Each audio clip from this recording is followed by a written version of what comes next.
আল্লাহর ওলি লেখেন আল্লামা মুল্লা আলী কারি রহমাতুল্লাহি আলাইহি মিরকাতুল মাফাতিহ নামক কিতাবের মধ্যে লিখে আমার বুঝে আসে না মানুষ কি নিয়ে অহংকার করে, কি তার দেখানোর মতো আছে।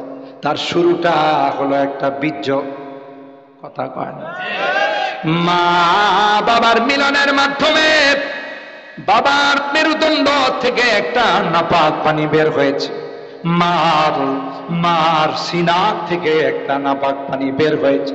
দুইটাকে আল্লাহ পাক রব্বুল আলামিন কুদরতি মেশিনের মধ্যে জমা রাখছে, কথা কয় না, কষ্ট বিষয়। আল্লাহ ডাক দেয়া কয় ওয়ালাকাদ খালাকানাল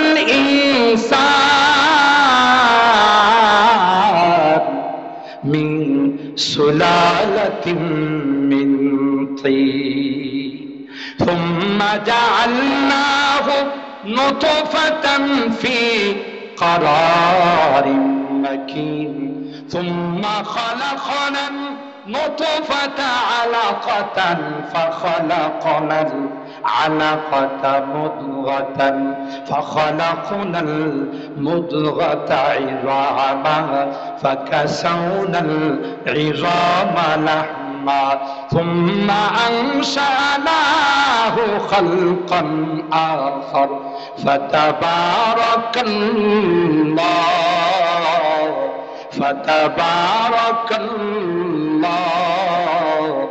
আহসানুল খালিকিন।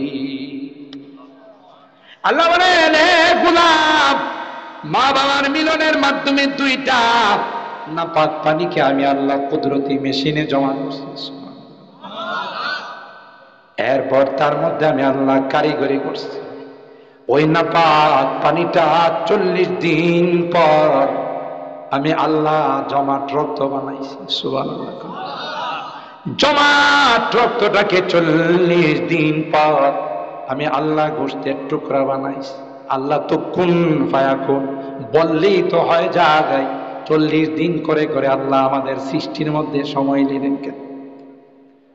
আল্লাহ ডাক দেয়া কয় কোন কাজে তাড়াহুড়া করবা না, যে কাজগুলো করবা আস্তে আস্তে কাজগুলো করবা, এটার বরকত হবে।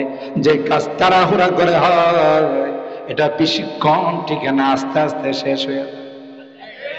জামিউল উলুমি ফিল কুরআনি ওয়ালাকিন জামিউল উলুমি ফিল কুরআনি ওয়ালাকিন তাকাসারাত আনহু আফহামুর রিজালি। কবি ডাক দিয়া বলেন এমন কোন বিদ্যা নাই, এমন কোন বিষয় নাই যার আলোচনা আল্লাহ কোরআনে কারিমে করে নাই। প্লেন বানানো সম্ভব হতো না যদি আল্লাহর সৃষ্টিকে ফলো না করা হতো। স্টিমার বানানো সম্ভব হতো না, অ্যাটম বোম বানানো সম্ভব হতো না, পারমাণবিক বানানো সম্ভব হতো না, কোরআনকে যদি নমুনা আর সিম্পল বানানো না হতো। সুবহানাল্লাহ। আর আল্লাহ ডাক দেয়া কয় পৃথিবীর মানুষেরা, তুমি বিমান বানাইছো, প্লেন আবিষ্কার করেছো, তোমার বিমানের যদি স্টার্ট বন্ধ হয়ে যায় আকাশে থাকবে না, পড়ে যাবে, কথা কয় না। পাখি ঢুকলে তো আগুন লেগে যায়। আল্লাহ ডাক দেয়া কয় একটা না দুইটা নয়, কোটি কোটি বিমান বানাইয়া আকাশের মধ্যে ছেড়ে দিলাম। সুবহানাল্লাহ। আমার বিমানগুলোকে তোমরা তাকাইয়া দেখবা, আমার বিমানগুলোর যখন স্টার্ট বন্ধ হয়ে যাবে, স্টার্ট চালু থাকা অবস্থায় যে গতিতে সামনের দিকে আগায়, স্টার্ট বন্ধ হয়ে গেল সেই গতিতে সামনের দিকে আগায়। আওয়ালাম ইয়ারাউ ইলাত তায়রি ফাওকাহুম সাফাতিন ওয়া ইয়াকবিদ মা ইউমসিকুহুন্না ইল্লার রাহমান। আল্লাহ বলেন বিমান, ওই আমার আকাশের বিমানগুলো পাখা দিয়ে সামনের দিকে যাইতে থাকে। একটা পর্যায়ে পাখাগুলো নাড়াচাড়া বন্ধ করে দেয়। দেখছেন কিনা জানি, এইভাবে পাখা দিয়ে হঠাৎ করে দেখবেন পাখা সোজা, ঠিক কিনা বলেন? তখন কি ওই বিমানগুলো দাঁড়িয়ে থাকে না, সেই গতিতে আগা? কথা বলেন। আল্লাহ ডাক দেয়া কয় মা ইউমসিকুহুন্না ইল্লার রাহমান। কে শূন্যের মধ্যে আটকায় রাখলো? লজ্জিত বলে স্টার্ট বন্ধ হয়ে গেছে, বিমানগুলো জমিনে পড়ে যাবে। আল্লাহ কয় না না, আমি আল্লাহ শূন্যের মধ্যে আটকায় রাখলাম। ওই বিমান দেখছে দুনিয়াতে বিমান বানাইতে সক্ষম হয়েছে, এই জন্য বিমান দেখবেন পাখির মতো, কথা কয় না। সামনের অংশটা চিকন, মাঝখানে দুইটা পাখা, পিছনের অংশটা পাখির লেজের মতো। এই আকৃতি ব্যতীত কেউ বিমান বানাইলে এটা বানাইতে দেরি হবে, নষ্ট হইতে দেরি হবে, কথা কয় না। তাহলে আল্লাহর এই নমুনা না দেখলে কোনো বাপের বেটার পক্ষে বিমান বানানো সম্ভব ছিল না।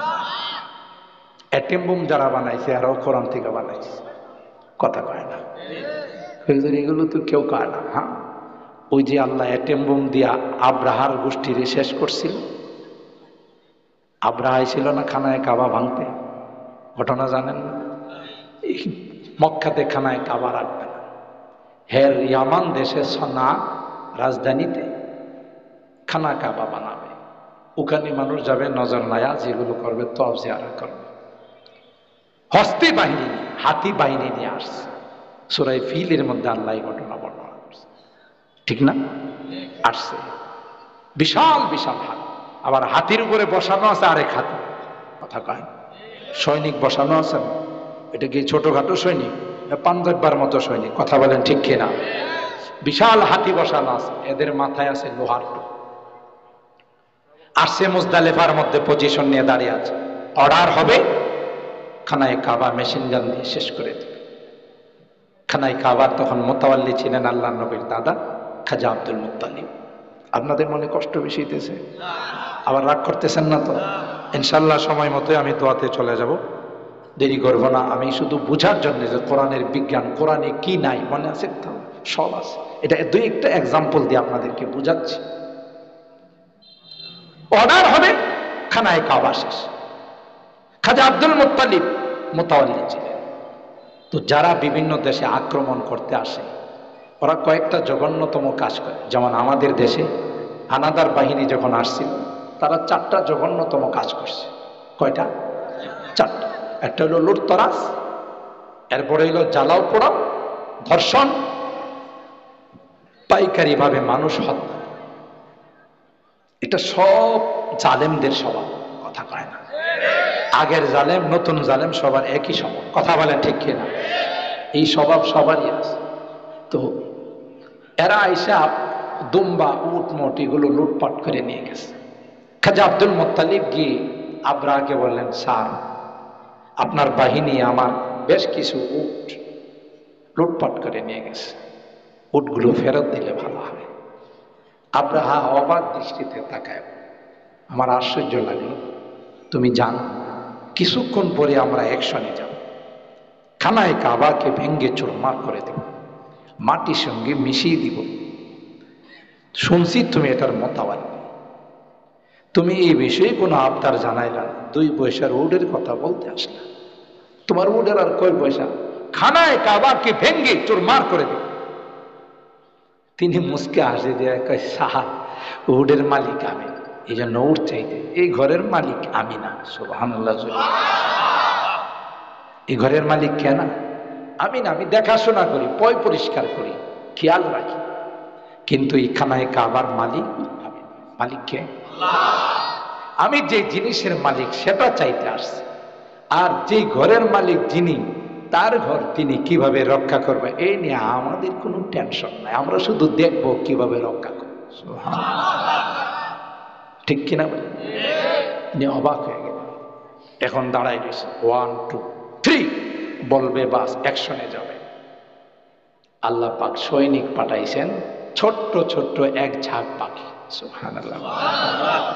পাখিগুলো সাইজে বড় না। এখনো যারা হজ উমরা করতে যান, খানায়ে কাবার উপরে নিচে ডাইনে বামে রাত দিন 24 ঘন্টা এক প্রকার পাখি দেখবেন শুধু বিচরণ করতেই থাকে। দেখেন নাই? দেখেন নাই? হ্যাঁ, আমি যখন প্রথমবার গেছি তখন আমি অবাক হয়ে গেলাম, কারণ তাফসীরের কিতাবে আসছে ইন্না তায়রা লা ইয়ালু আলাই, কোনো পাখি খানায় কাবার উপর দেওয়া যায় না। হ্যাঁ, যে পাখিটা ক্যান্সারে আক্রান্ত, দুরারোগ্য ব্যাধিতে আক্রান্ত, এটা একবার উপর দেওয়া যাইতে দেরি হয়, সুস্থ হতে দেরি হয় না। এটা তাফসীরের কথা। কিন্তু আমি কি ওখানে দেখলাম, ইয়া আল্লাহ, এই এক প্রকারের পাখি, এগুলো রাত নাই দিন নাই 24 ঘন্টা উপরে নিচে সারাক্ষণ তফ করে। সুবহানাল্লাহ। আবার আরো আশ্চর্যের বিষয় হলো, এগুলোর সবগুলোর বাসা হলো হারাম শরীফের ভিতরে, সব বাসা বানায় আছে, কথা কয় না। একটা বাসাও সৌদি সরকার ভাঙ্গে না। আমি একটু অবাক হয়ে একজন খাদেমকে জিজ্ঞাসা করলাম, পাকিস্তানে খাদেম। আমি প্রথমে জিজ্ঞাসা করলাম, মিনা এই জিন্সি নিন্তা, তোর দেশে বাড়ি কোথায়? সে বলল আনামিম পাকিস্তান। পাকিস্তানে। তখন চিন্তা করলাম ভাষাটা পরিবর্তন করে ফেলায়, উর্দুতে যাই। अच्छा आप पाकिस्तान के रहने वाले हैं, यहाँ कितने दिन से है? तो एक কথা দুই কথা বলতে বলতে ওরা জিজ্ঞাসা করলাম, ये जो परिंदा है, ये जो पाखीগুলো দেখা যায় ऊपर और नीचे हर तरफ से वो चक्कर खाते हैं, भाई कुरान करीम में तो आया है कोई परिंदा खाना काबा के ऊपर से नहीं जाती है। আমি ওকে উর্দুতে বললাম যে কোনো পাখি তো উপর দেওয়া যায় না, নিচে দেওয়া যায় না, আল্লাহর ঘরকে তাজিম করে, সম্মান করে। এটা আবার কোন পাখি? এর দেখি 24 ঘন্টা উপরে নিচে কোনো ভেদাভেদ নাই। সুবহানাল্লাহ। এ আমার কি কই জানেন, क्या तूने कुरान करीम में सूरा फील नहीं पढ़ा? বুঝেন নাই উর্দু কিছু? কে বলছেন না পাকিস্তান আমাদের কিছু উর্দু কইছে না? যারা মুরব্বীরা আছে আয়েশা জিজ্ঞাসা করছে, কিয়া তো মুসলমান है? তা আমরা ভয়ে से हाँ मैं पक्का मुसलमान हूं। अच्छा मुसलमान है तो तेरा कलमा बता, पढ़ कलमा पढ़, ला इलाहा इल्ला अंता सुबहानाका इन्नी कुन्तु मिनाज जालिमिन। कलमा पढ़ार জন্য বলছে, হে দোয়া ইউনুস পড়া শুরু করছে। বাঙালি তোরাই कलमा है, ये तो मुसीबत की दुआ है। তোরে বললাম कलमा पढ़ते তুই যে মুসিবতের দোয়া পড়, तो क्या कर, तुम मार रहे, गुली कर रहे, इसलिए कलमे के बदले में मुसीबत की दुआ ही पढ़ दिया। কথা কয় না। আমাকে বলতেছি, क्या तूने कुरान करीम में सूरा फील नहीं पढ़ा? हम बोला हाँ पढ़ा, कि इसमें एक किस्म की परिंदा का जिक्र नहीं है? ওখানে কি আল্লাহ এক প্রকারের পাখির কথা বলেন? हाँ कहा, ये वही परिंदा के नस्ल है, ওই পাখিদের বংশধর এরা। সুবহানাল্লাহ। এরা ওই পাখিদের বংশধর। क्या तूने नहीं देखा कि इनके हौसले जो है वो हराम के अंदर है? আমার বলে তুমি দেখো না এখানে বাসাগুলো। हाँ कि ये ममनू है, इसमें हाथ लगाना ममनू है।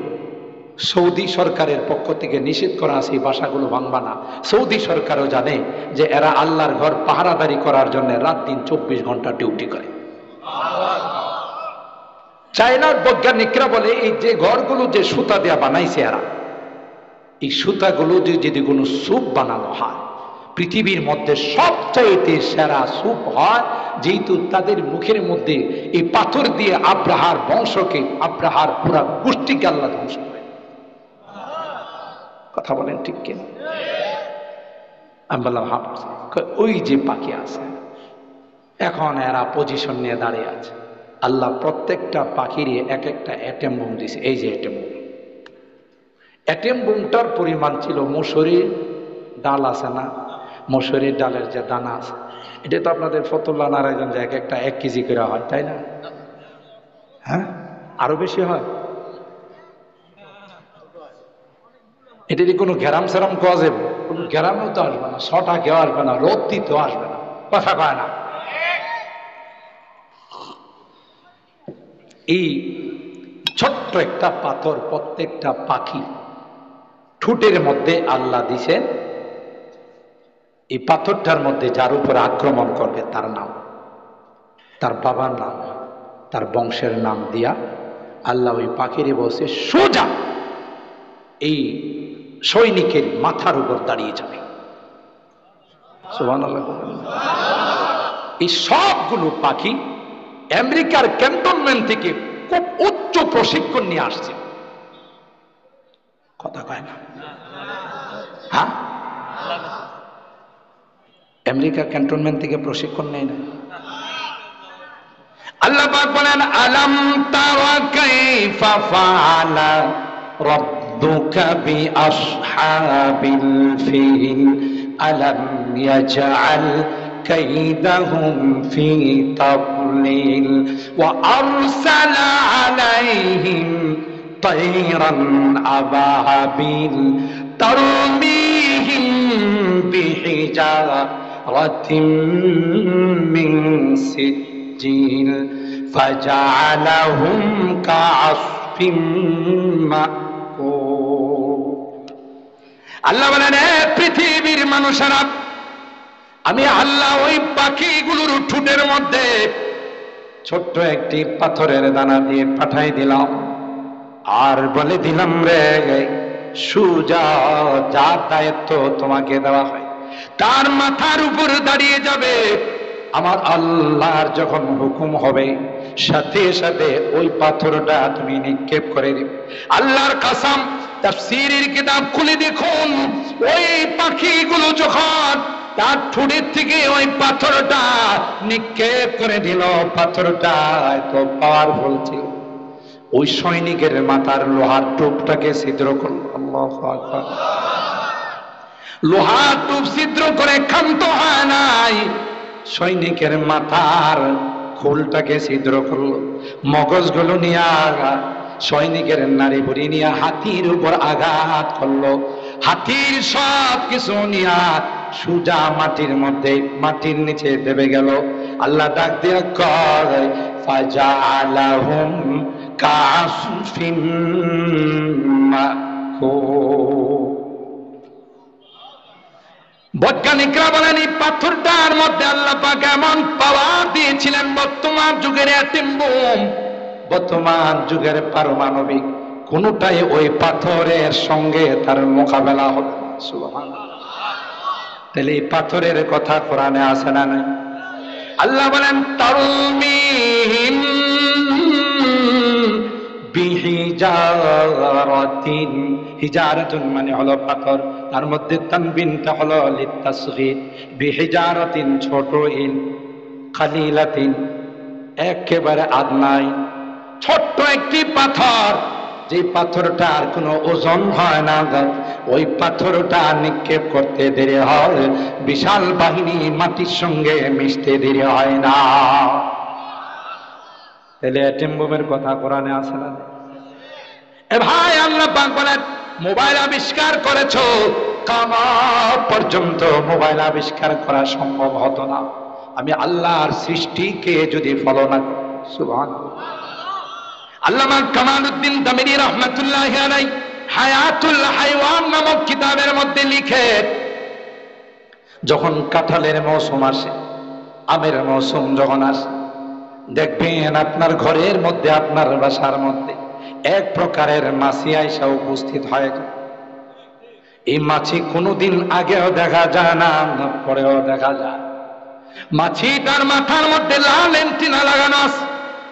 কথা কয় না? যখনই আপনি কাঁঠাল ভাঙলেন, কাঁঠাল ভাঙতে দেরি হয়, আম কাটতে দেরি হয়, ওই মাছিটা উপস্থিত হতে দেরি হয়। আল্লামা কামালউদ্দিন দামিনী রাহমাতুল্লাহি আলাইহি লিখেন, যখন এই যেখানে কাঁঠাল ভাঙা হয়, আম কাটা হয়, সাথে সাথে ওই মাছির অ্যান্টিনাতে এসএমএস চলে যায়। সুবহানাল্লাহ।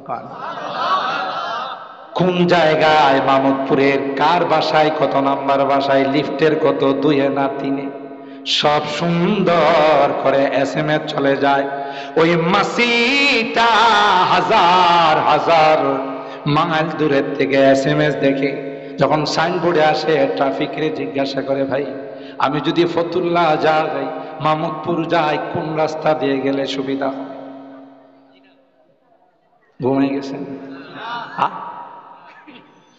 তার ওই নকশা দেখে পাইলট যেমন, বিমানের পাইলট যেমন দেখে এক দেশ থেকে আরেক দেশে যায়, তাও মাঝে মধ্যে রাস্তা হারাইয়া সমুদ্রে পড়ে যায়। আল্লাহ ডাক দিয়া কয়, পৃথিবীর কোন পাইলটের স্কুলে ভর্তি হয় নাই, পৃথিবীর কোন বিজ্ঞানের স্কুলে ভর্তি হয় নাই, ওই মাসিটা আমার বিজ্ঞানের স্কুলের মধ্যে ভর্তি হয়েছিল। আমি তাকে বিজ্ঞান শিখাইয়া তাকে পাইলট বানাইয়া তার সামনে নকশা ধরে দিলাম, সুজা মামুদপুরের ওই বাসার মধ্যে এসে উপস্থিত। আসার পর মালিক যখন দেখে, মালিক তাকে হাত দিয়া তাড়াইতেছে, কাঁঠালের মধ্যে বসতে দেয় না, আমের মধ্যে বসতে দেয় না। তখন কিন্তু এটা গুনগুন করে একটা গান গায়।